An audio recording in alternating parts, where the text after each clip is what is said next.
Hi everyone. Hi all my 6 classes. I have 6 different classes, individual classes, and 4 preps. So I'm trying to say some general truths, looking through the emails from the week. First of all, to send me an email is the most inefficient way to get your question answered. I suggest you save emails to me for very specific needs. Good reasons are you're not feeling well, you came down with COVID, your computer broke, you have no camera. There's a lot of good reasons you need to contact the teacher. Some of the emails, even though I enjoy seeing your name, I know I do not have the time to type back as lovely as you type to me.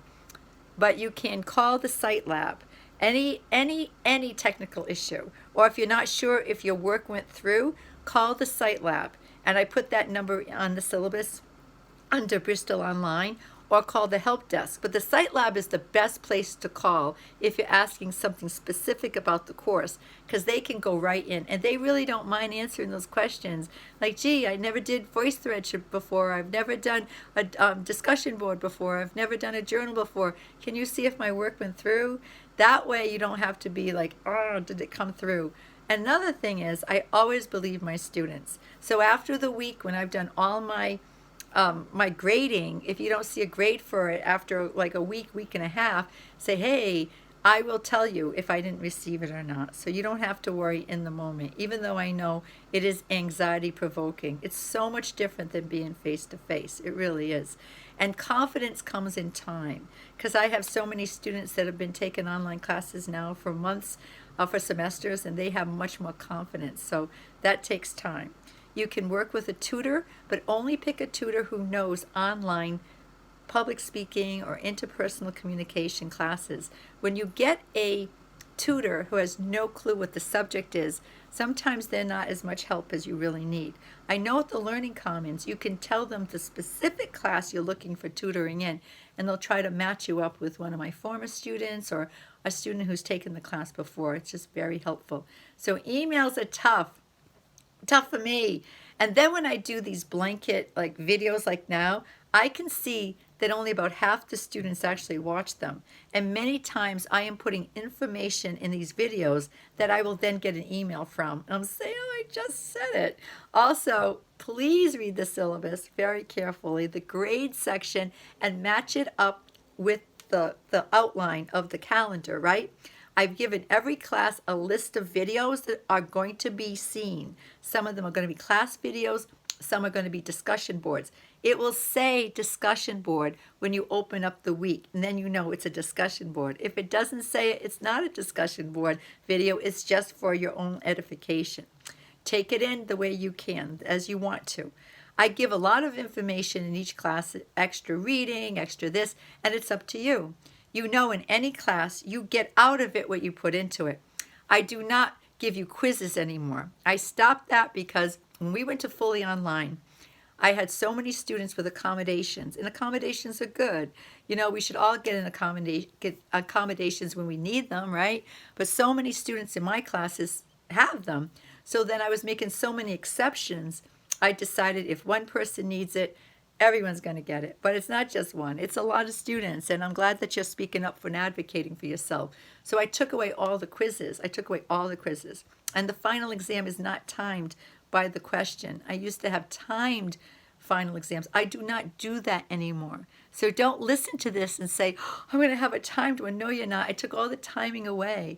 And I took the weekly quizzes away on all the readings, which I always had, thinking that would motivate you to read. All I wanted you to do is read. So now I offer it up to you.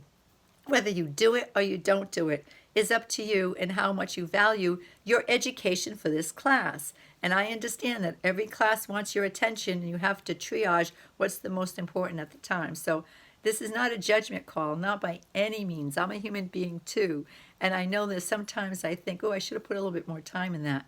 But I have noticed that the students that get the A's and the students who leave the class with a feeling like I liked that experience are the ones who they took in everything I gave. They watched every video.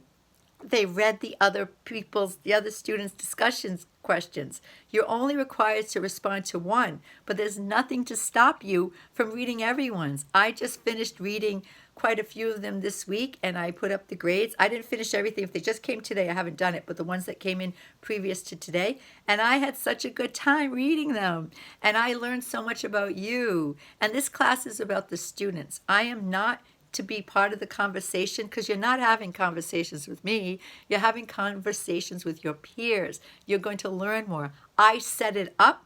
I guide you through. I make sure you're following the order to get the student learning outcomes met. That's my job, is to facilitate, but you have to do the work. So the more readings you do, the better for you, but I don't quiz you on them. The more discussion boards you read, not just the one you're required to, the more confident you will be when you post your own at the next week and the next week, because there is a bravery to discussion boards. You know, we don't know each other and what we want to share, not share, but I see students having discussions, real discussions, and I have a funny feeling that the next week, the students who had real discussions with some of the students now, they'll look for those students again because they are on the same wavelength, or they're on opposite wavelengths and they're learning from each other. Either way, it's good.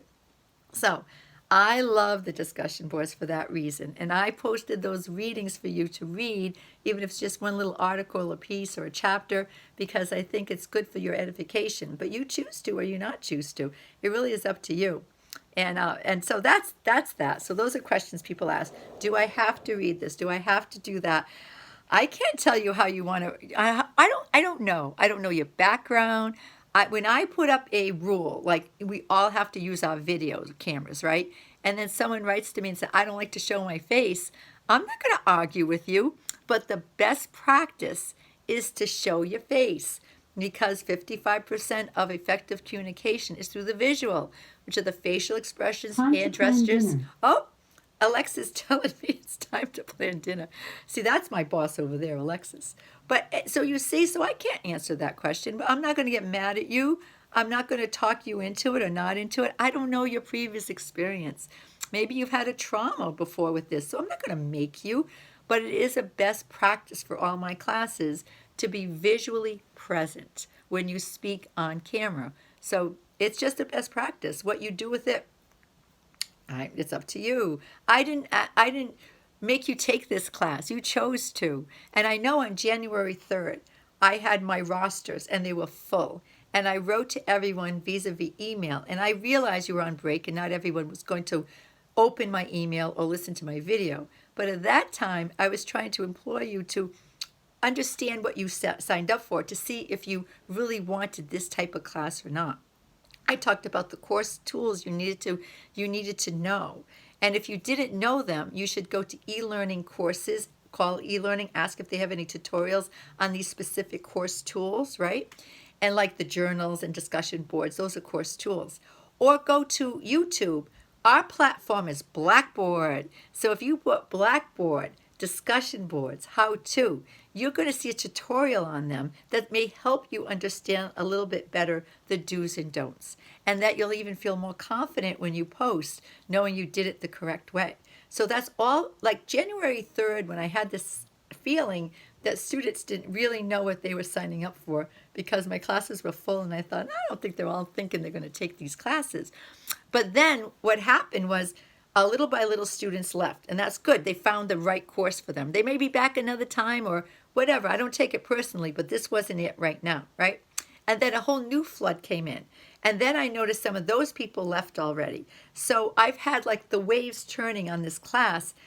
I've had so many new people on my roster that I think, well, mazel tov, the more the merrier, right? Yay, great. But at the same time, now you really have to take responsibility for getting yourself up to speed.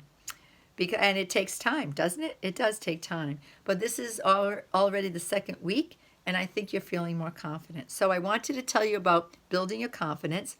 I also want to tell you that my grade book, I opened it up just within the last couple of days because students, and rightly so, have been saying, how do I find my grades? So when I grade, let's say the discussion boards, I just went through, I don't know how many. I have 140 some students, so 140 discussion boards. And actually, some of the classes have two, so it was a lot. And I graded everything. You're either getting, and it takes me like 3 days to grade all those. So, I mean, that's like, I don't even know. I can't even tell you. It's about 30 hours worth of reading. For me, anyway, because I go through it. All right. You either got an 80 a 90 or a 100. If you get an 80 or 90, I always give the comment why. It's usually you just didn't say enough. It wasn't that I agree or disagree, because that's not even it. Or your response was so off, I thought, well, you get an 80 for trying, but go back and try again if you want to boost your grade. So it's saying something is better than nothing, but you really want to get to that 90 or 100 point. You really do. You want to get the full 10% or 20% actually. 10%, 20%, I suppose. For you want to get everything you can, right? And you want to learn too. So, all right. So the grade book is open, but it's been overpopulated by 3 semesters past of other like columns, and I'm trying to reduce those columns, and I have to go through from the underbelly of the course to take them down. When it was copied over Christmas time, it was I don't do my own copying, but I really should learn. This is when I'm telling you to take responsibility. And I had a volunteer say, I'll copy it for you.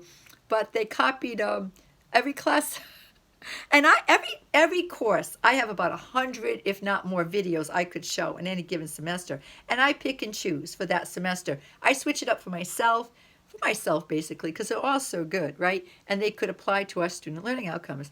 So you will see columns there that don't exist for us, but you can still find your grades. And hopefully by the springtime, it has been reorganized, and I just got to get to it. So the grade book is open, but don't get nervous if you see columns there thinking, I don't even know what that assignment is. Go by our calendar. When I gave you the list of discussion boards, and then I gave you the calendar with the due dates, keep that. That's what we stand by, and that's where your grade's going to be coming from.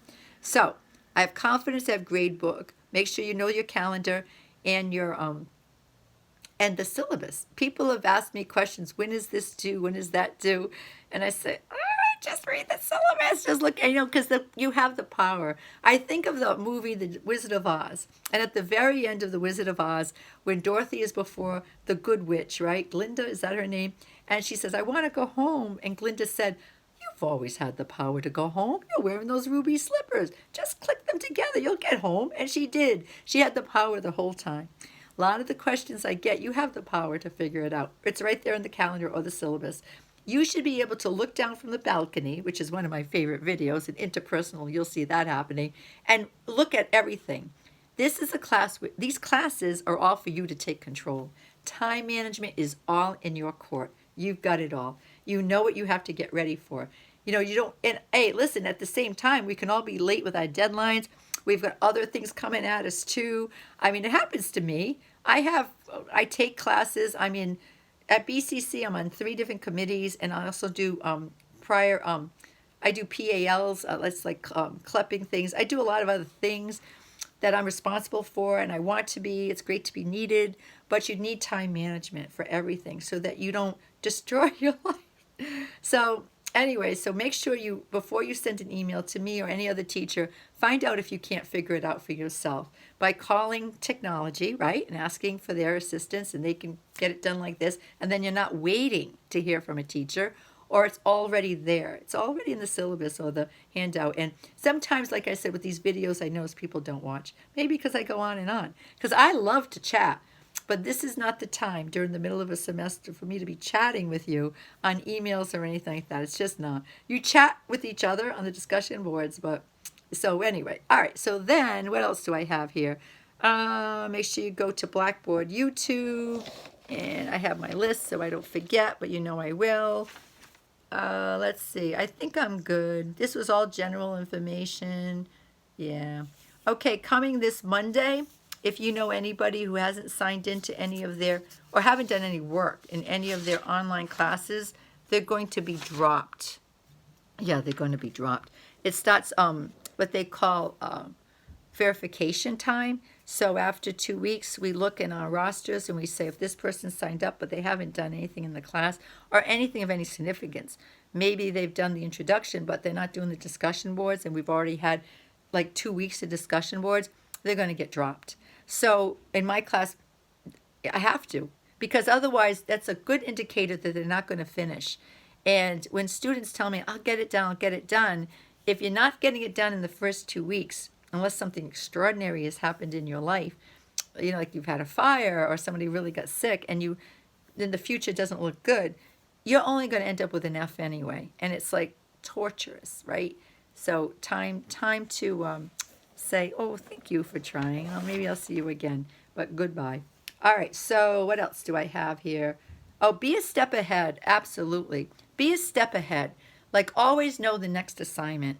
Every time there's an assignment, there's another assignment. Maybe it's not that week, it's the next week or the next week, but there's always another one. So when students wait for me to tell them about their assignments, I'm like, it's right there, and I know that you've been through school before, that and it doesn't mean a teacher's not going to give you a tutorial on it, or you're not going to be by yourself with the assignment. But to ask me what it is like, no. Most students don't ask any of these questions. The students who do are usually the ones that are nervous and anxious, and I know what that feels like. But you'll calm down. Deep breath in, deep breath out. Do what I ask you, read what I ask you to do, and you'll start to feel much more like confident in this. And also, I know what I have here, ethics. It's very important that in this class we know what ethics even means. It really means your moral aptitude, your moral compass, like what's right or wrong. First of all, there is no tolerance in this class or any of my classes for hate speech. Anytime you are putting down another person or group based on their association with the group, it's not tolerated. And if I see it, I haven't seen it in this semester at all. I have not. But I've seen it in other classes. And sometimes it's an ignorance thing. Someone says something that's racially so offensive, or against anti-Semitic that's so offensive, but they don't know any better. And this is the time to teach them. So if I see something like that, I may contact you. And if you still don't understand what I'm saying, someone from HR will contact you. And it's not to get you into trouble, it's to educate you.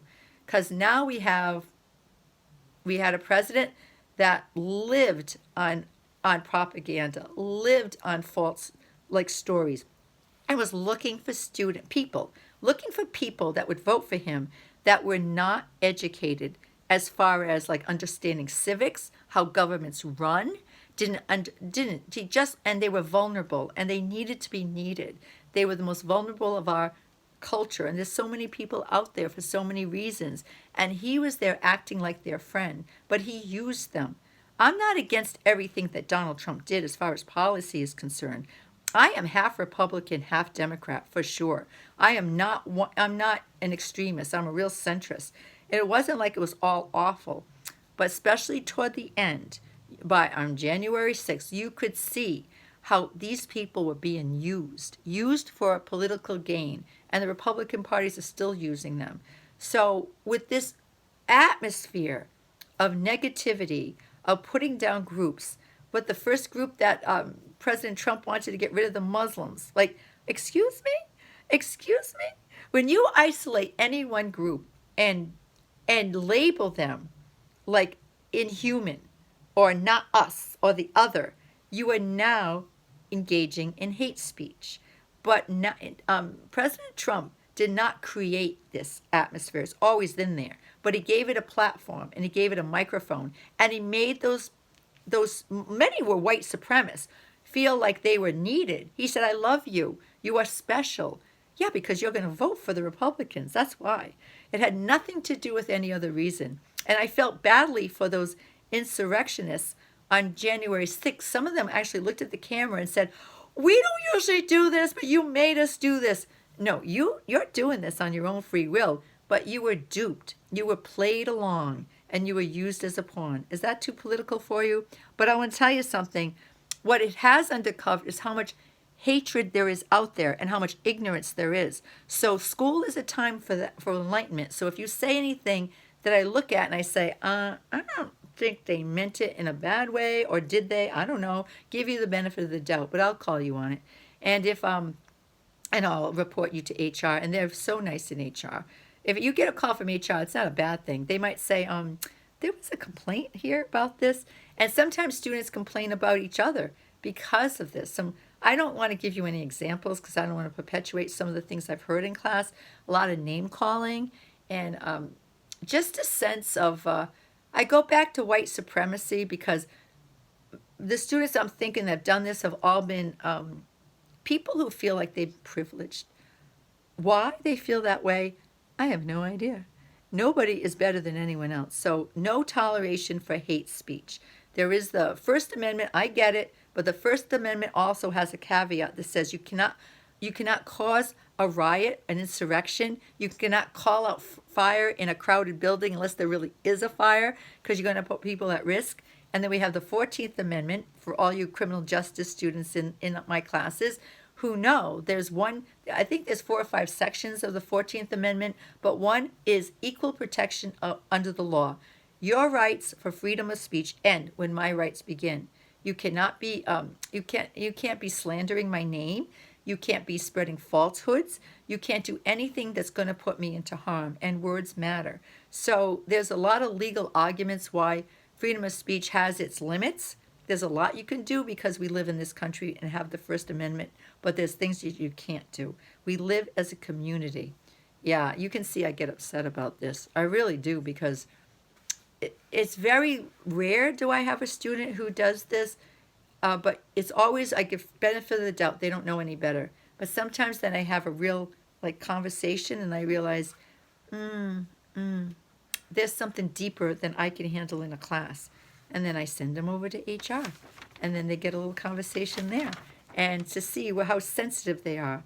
If you need anything, anytime you're on a video, making a video on a Zoom, and you need any help with your eyes, please use whatever you need. If you need to dim your lights, and we won't see you as well, but you need that because it hurts your eyes to have the lights so bright, do it. If you need to wear sunglasses because you have eye strain or you have any problem at all with vision, do it. Do whatever makes sense. I might say to you, hey, it's a little dark, but you say, oh, Miss Fernandez, my eyes, I can't take it. I can't take bright lights. I understand that.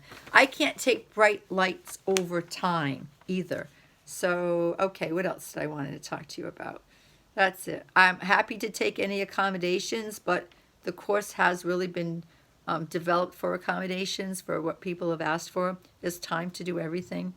The final exam, there's easily 2 weeks to do it, so there's no timing limit on that.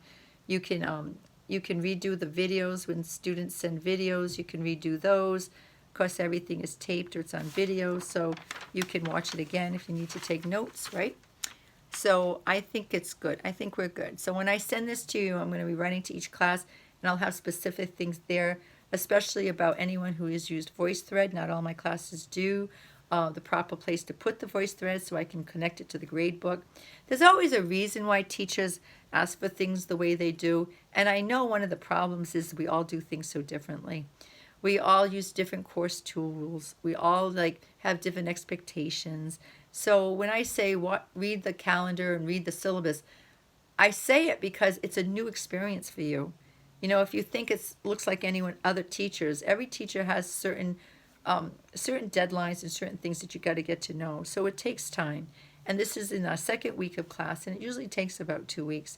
The students that knew they were taking this class in the beginning of January have a little bit more of an advantage because they would have received some of the course materials within the last, well, I think 2 weeks before, maybe just 10 days before I sent it. But they would have said, okay, these are the course tools I'm going to need. This is what I'm going to need. So they had others who came into it last minute. Yeah. And as far as accents are concerned, students are concerned with accents, we really do all have accents. I have a Rhode Island, Massachusetts, Southeastern Mass accent. When I go to Wisconsin, they say, you sound like you come from Boston. I'm thinking, oh, you don't know what I say, yeah, sure. But it's not true. It's really Southeastern Massachusetts. Most students that I know that come in from other cultures, they come from the Dominican Republic or from Puerto Rico, or they come from Portugal, the Azores, they know 2-3 languages. And your brain power is